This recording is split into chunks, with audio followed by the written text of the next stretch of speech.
welcome back. Unmute. Hi there. Hi, welcome back. Angie Chang, founder of Geek. I want to run some really quick housekeeping items. We are recording today. We're getting this question a lot. These videos will be available on YouTube later, so subscribe to us at youtube.com/girlgeekx. And if you're hosting a watch party, we've been enjoying seeing all the watch parties of people and their dogs. So please continue to tweet them at us. We love seeing your faces and hearing what you have been enjoying today. And you can also ask questions in the Q&A below, so feel free to ask questions. And our next speaker is Jomayra Herrera, who is an investor at Cowboy Ventures, where she works closely with the early stage founders, applying her expertise, investing and operating early stage growth companies. She will be sharing her ideas on employment, education, child and elder care, and how they intersect and potential areas for innovation. Jomayra. Awesome. Okay. Well, thank you so much for spending the next 15 minutes or so with me. Hopefully, what I'm hoping to cover in this session is a little bit around how I think about the future of work, which is honestly a topic that you probably see a lot in the Twitter world. You probably see a lot around media, and you see a ton of headlines around. I'm hoping to talk a little bit about my perspective, how I define it, some of the things that I think fall under it, and some of the areas of optimism. So with that, I thought it'd be helpful to maybe talk a little bit about my background and the perspective that I bring into it, because it might be helpful in getting a sense of what colors my perspective and how I think about the future of work and the way that I define it. This is a picture of me and my mom when I was younger. My mom, unfortunately, did not have the opportunity to finish high school, and I am the first in my family to go to a four-year college. Because of that, I'm very lucky that I have the opportunity to be in a job and be in a career that I think is meaningful and I find fulfilling and that I really love, and that also at the same time generates enough income to cover my expenses. But I know I'm lucky in that regard. And so I have spent the vast majority of my career actually focused on trying to create pathways or thinking through pathways to give folks access to meaningful jobs at scale. And so my background is that I actually went to graduate school for education, then went to work at an ed tech startup, and that's where I started my operating career. And then spent 3 years after that at an organization called Emerson Collective, where I focus on investing in companies that were operating in the education and employment space. I now, as Angie mentioned, work at Cowboy Ventures. We are a seed stage fund, an early stage fund. We're completely generalists, but I continue to have a passion and a focus around companies that operate in the future of workspace, broadly defined, as I'll talk about in the next couple of minutes. Before jumping into how I think about the future of work, I think it's worth taking a minute or so talking about what we see in the headlines. I think if we go off of based off the headlines or what we often hear about the future of work, we think it's very much doom and gloom. It's focused on AI, automation, the robots are taking our jobs, or it's focused on the distributed workforce or remote and collaboration software, all of which is true, none of which is untrue. But the conversation is more focused on the things that we're going to lose, and it's more focused on the ways that we can get more productivity and output out of employees and out of workers. And it's less focused on how do we expect our relationship as workers and as employees, or as humans rather, how do we expect our relationship to work to change over the next couple of years as we start to see some major tectonic shifts around our relationship with work happen over the next decade. And so what I'm hoping to do in this presentation is just expand how we think about the future of work and expand the way that we have the conversation around the future of work, and hopefully talk about a couple of categories that I spend a lot of time thinking about. In this session, I'll talk specifically about 3 categories because I think that this could be a multi-hour long presentation all on its own. But I'll talk about our careers and how we think about career discovery and exploration and some of the areas of innovation that are happening there. I'll talk about education, some of the ways that we think about future of job training, both to and through our careers, and then also around the future of care, which unfortunately is very often left out of the future of work conversation, but is actually integral to how we think about work moving forward. So starting with careers, the way we think about careers today, most of these stats you probably already know, and if you don't, most of what we know about careers today is that this concept of having a lifelong career or a lifelong job is is not really the case anymore. You might have the same job title for a significant period of time, but the underlying role in terms of what you're going to do or what you're expected to do is going to change. It's going to change considerably faster than ever before moving forward. We know that currently the work activities that we do, so like the atomic unit that under the actual job title, those work over 50% of those work activities can be automated today. We have the technology for it. The question is the pace at which it's going to happen and the time frame at which it's going to happen, which is where most of the debate is happening. We know that the half-life of a learned skill is about 5 years, so the skills that we learn are probably going to be obsolete in a couple of years. We know that the majority of people report being in bad or mediocre jobs, and jobs are harder to predict than ever before. And the pace of change at which they're changing and evolving is happening faster than ever before. All of that is fairly doom and gloom, and I apologize for that, but that's some of the reality in terms of how we think about careers today. Unfortunately, the way that we navigate our careers and explore and figure out and discover what we want to do to our careers is a fairly manual thing. There are quizzes, and if you've done any of these quizzes, I've gone in librarian, accountant, educator, babysitter, you name it. I've never gotten venture capitalist because I don't think it accounts for your preferences, or I don't even know if that's part of the jobs that are in the consideration set, but they're often not very accurate or very personalized to you. Or the vast majority of us actually just rely on our networks. What did our parents do? What did our family members do? Or cousins, our alumni, our friends, etc. And you rely on their guidance and not necessarily rely on the guidance of data that's actually available out there.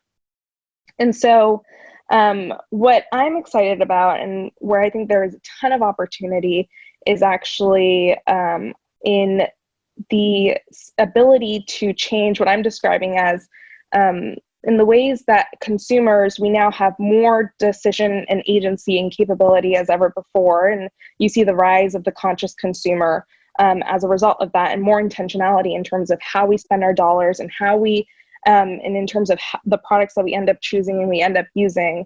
I think we're moving into a world where we're going to see the rise of what I'm describing as the conscious worker. We're going to have more optionality than ever before, more data than ever before, more agency than ever before, and we'll actually be able to be a lot more intentional and have a lot more ownership in terms of the careers that we decide to take. And there are a couple of things that enable this to happen. The first is we're seeing a rise of new platforms that help with career discovery. We're seeing platforms that take into account not only the data of the careers that are going to exist in the future, but also take into account your preferences. What do you care about? What are you passionate about? What is the way that you want to have a dent in the world? And it gives you, and it effectively acts as a guide of how do you actually think about exploring and discovering and finding the right career for you. In alignment with that, and I think it's just as important as having the data, is we're starting to see a rise of digital communities, and sometimes the digital and in-person actually mix, of communities that help you to achieve your goals, whatever they might be. So Career Karma is a good example here. They started off by focusing on folks that want to do jobs in software engineering, and they want to go to a coding boot camp in order to get to that end job. And so historically, the way that would work is you kind of do it alone. And if you've tried to retrain alone, it's really, really hard. Instead, you go on, you create a profile, and they create a peer circle of folks that are like you and going through the same journey as you. And that peer circle effectively acts as your community as you go through this journey, which is a hard one in itself. So now we have a rise of platforms that help you to discover new careers, find new careers, and find the right fit for you. And also and then now we have the ability to actually find the community that enables you to reach that end goal and get to that end goal. And so we're seeing, again, this movement towards having the tools and the capabilities to take ownership and have intentionality around your career process. And then the last thing that we're seeing is actually just flipping this whole model on its head, which is the ability to not even rely on this concept of an employer to even generate your income in the first place. So this goes back to this idea of having more options than ever before. Self-employment isn't new, but what is new are platforms that help to enable new types of self-employment. So if you're a writer, you no longer have to rely on large publishers to monetize your writing. You can use Substack.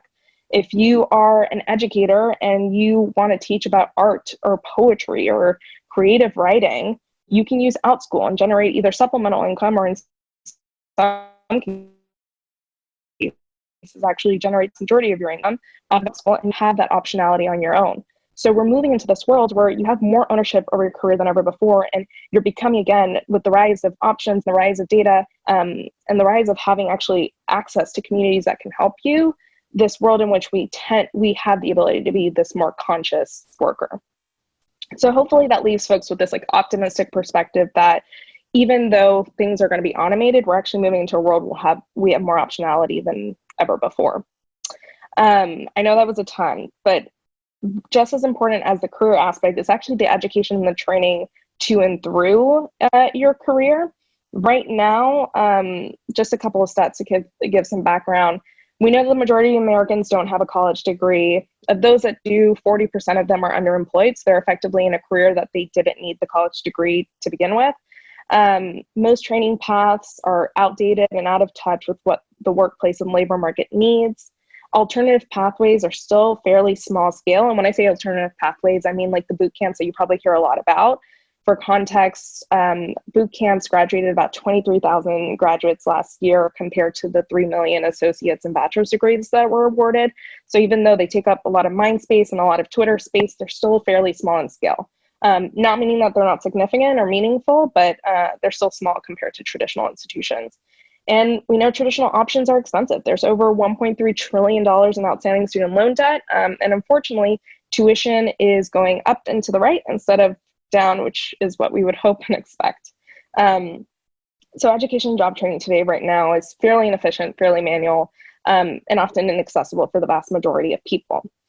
On a more optimistic perspective, I think there are a couple of trends, and I'll talk about 3 of them, that are going to enable us to move into a world in which education is more lifelong, it's more accessible, and it's more affordable and more linked to work and what's actually going to be helpful in the workplace. The first of which is this idea around alternative and affordable pathways. Boot camps have been around for a while, so we went through a boot camp 1.0 phase where a lot of it was focused on software engineering, often required upfront payment, and was fairly limited to a particular population. Oftentimes it was the literature major from Yale that realized they couldn't get a job, and so they decided to be a software engineer and paid $30K upfront to do it. We're now moving into a world in which we're in boot camp 2.0 or maybe even 3.0 at this point, where we have more accessible options. There are online options, part-time options. There are more accessible, more affordable options. So leveraging new types of financial instruments like ISAs. And then what I think is the most important piece, we're starting to see boot camps evolve from just software engineering to more creative fields like digital marketing or sales or design or product. Again, showcasing that there is more opportunity to create these alternative pathways that are more accessible and affordable in a vast majority of trades or in a vast majority of careers. We're also seeing a rise of employers playing a more active role in the learning and development of their employees. A great example, and I'll caveat this, that this is a Cowboy portfolio company, is Guild Education. Guild Education enables employers like Walmart, Lowe's, Disney, Discover to give their frontline workers access to education. And this is high school degrees, college degrees, and other forms of certifications that are important for their own upskilling and their own reskilling. And they don't just provide access to the education, they also provide them access to coaches that help them navigate and get to and through their education. And so employers are actually taking up the tab for that benefit. In the case of Hone or Strive, it's focused on investing in managers and making sure that they're growing as the company grows. And so while employers actually played an active role in learning and development around the 70s, the pendulum swung the other way over the past couple of decades, and now we're seeing the pendulum swing back in the past few years with continued investment in the reskilling and the upskilling of employees. And then the last piece, and it's almost an implication of the other 2, is this movement towards less of a focus on the credential or the degree or the pedigree, and more focus on what you know and the skills that you have and what you can do. As you start to see these alternative ways of learning and learning becoming more lifelong, this becomes more important than ever, especially if you're trying to hire talent and retain talent. We're still very early on in this shift, and I won't lie, most applicant tracking systems still screen out the vast majority of resumes that don't have traditional degrees. But as the labor market continues to constrain as relative credentials, and as we see a rise of highly effective assessments, especially right now on the technical side, we are starting to see a shift towards relying more on skill-based hiring, and hiring based off of what you know. So there's a lot to be optimistic about in where we see education and job training going moving forward. The last thing I'll talk about, and again, I know this is a ton of information, so I apologize for flying through it. But the last thing I'll talk about is childcare and elder care. Because unfortunately, it's often left out of the conversation. But if we think about the concept of you showing up to work and your loved ones, whether they be a young loved one or an aging loved one, not having access to the care that they need, you're not going to bring your full self to work. And quite frankly, the pain and the friction of that just doesn't work, and it bears out in the numbers. Parents make sacrifices all the time for their childcare. That actually racks up in terms of productivity losses, revenue losses, lost earnings. It's estimated at over $57 billion a year just in the US. And we know that over 40 million Americans act as an unpaid caregiver for an aging loved one. This is something that actually isn't sustainable and doesn't scale over time. And so not only are we seeing a lot of innovation happening in this space, but it actually necessitates happening in this space if we expect to have this future of work in which folks have a more meaningful and healthy relationship with work. And so we're already seeing a ton of innovation happening in the space around affordability, accessibility, and quality, both on the childcare side, which is the left-hand column here, and then the elder care side, which is on the right-hand column here. There's still a lot of work left to be done, and in particular, this is an area where there is a lot of innovation that can happen, and there's a lot of companies that are left to be made here, but there's a lot of work that has to be done on the regulatory side and the policy side to be able to scale any of these solutions and be able to unlock public dollars to actually be able to give folks access to the care that they need. But it's one that's incredibly important that's often left out of the conversation as we think about the future of work moving forward.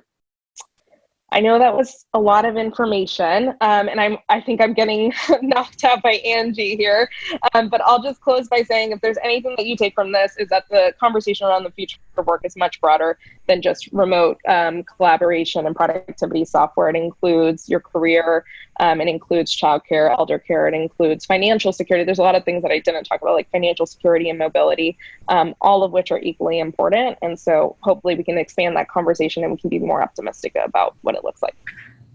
Awesome. Thank you so much, Jomayra. That was a fantastic talk. We have to wrap up this session. We have another session coming up in 1 minute. So thank you so much.